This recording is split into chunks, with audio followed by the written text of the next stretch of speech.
Alors que les athlètes français médaillés profitent à fond des boîtes de nuit de la capitale avant la fin des Jeux Olympiques de Paris, certains sportifs ont été recalés à l'entrée de ces établissements pour une raison bien précise, comme l'a dévoilé Le Parisien. Alors que les Jeux Olympiques de Paris s'achèvent avec la traditionnelle cérémonie de clôture dimanche 11 août 2024 au Stade de France, les différents médaillés de cette Olympiade ont bien profité des boîtes de nuit parisiennes pour fêter leur victoire. En effet, beaucoup d'athlètes, dont un grand nombre de Français, ont régulièrement fréquenté ces établissements depuis maintenant 15 jours.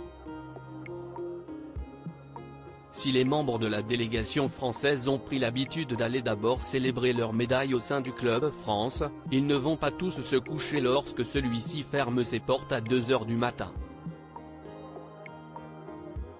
Parmi les clubs fréquentés par les sportifs, on peut notamment citer le Des Fleurs, situé à proximité de l'avenue des Champs-Élysées. Cette boîte de nuit intimiste, qui peut accueillir jusqu'à 300 personnes au maximum dans la rue de Ponthieu, a notamment reçu la visite des nageurs de l'équipe de France, dont Léon Marchand. Situé pour sa part vers la place de l'Étoile, l'Arc a aussi accueilli certains sportifs durant cette Olympiade.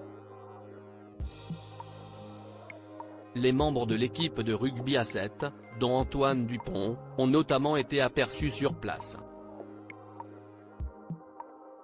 Léon Marchand est lui aussi allé dans cet établissement.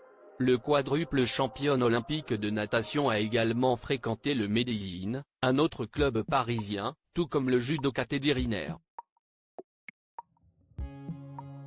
Cependant, certains athlètes ont été recalés à l'entrée de ces boîtes de nuit parisiennes.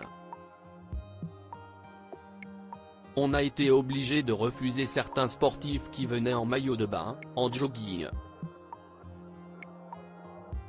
On leur a dit, qu'on adorait les avoir mais qu'il fallait qu'ils fassent un effort vestimentaire, a indiqué le patron du Medellín aux Parisiens.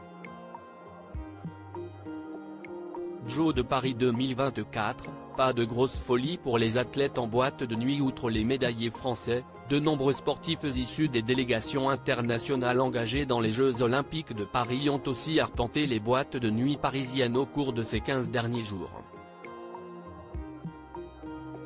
Cependant, les athlètes n'ont pas fait d'énormes folies lors de leur passage dans ces établissements depuis le début de l'Olympiade.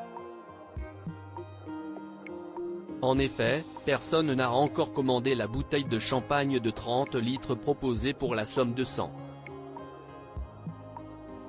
000 € du côté de l'Arc.